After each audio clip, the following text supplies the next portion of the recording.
Welcome to The Meta. My name is Nate and I am your host. This is the show where we talk about competitive EDH news and events here on the Monarch Media channel.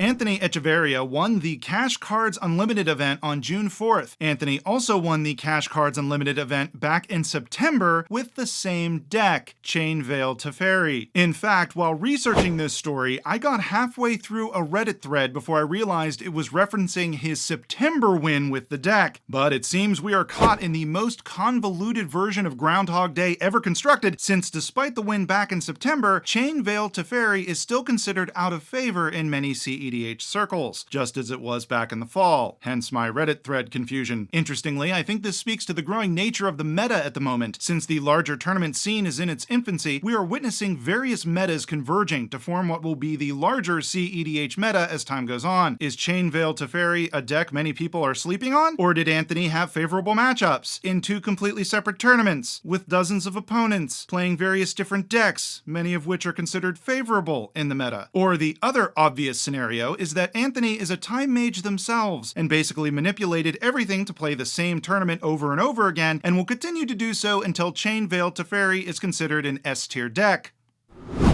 If you like drawing more than one card in a turn, it might become a bit more painful in your upcoming CEDH games after the release of Lord of the Rings, Tales of Middle-earth, all because of these little spawn of Saruman, Orcish Bowmasters. It is 1 and a black for a 1/1 creature, Orc Archer, with Flash. It also reads, when Orcish Bowmasters enters the battlefield and whenever an opponent draws a card, except the first one they draw in each of their draw steps, Orcish Bowmaster deals 1 damage to any target, then amass Orcs 1. This is a neat little way to pack some punch without having to do anything, really. Opponent playing Blue Farm? Well, that's a couple of points of damage and a way to beef up a creature for free. Or are they playing Dawnwaker Thrasios? Again, damage and a bigger guy to attack with on your next turn. This is a ton of value in a very cheap package. Creatures have often been hard for some decks to answer in CEDH. This card creates an interesting scenario where it both answers them and creates its own problems. It will be interesting to see how the meta will adapt to this card.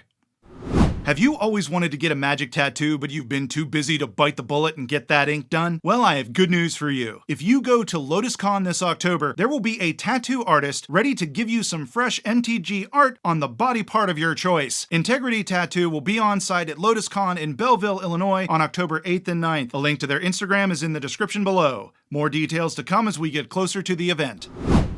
For those of you who can't make it to LotusCon, or you're interested in going to another CEDH event online, then be sure to check out Playmax 5, which is scheduled for September 9th and is being run on the Play EDH Discord server. Links below. Well, that about does it for today. Be sure to like the video and check out my channel, FDS MTG, here on YouTube. I'm also on Twitter and TikTok, FDS_MTG. A big thanks to the folks with Play EDH who were a big help in putting this episode together. Check out their Discord. Again, their link is in the description below. And be sure to subscribe to this channel here, Monarch Media, to get all the news, info, gameplay, and other CEDH stuff. You all have a wonderful day.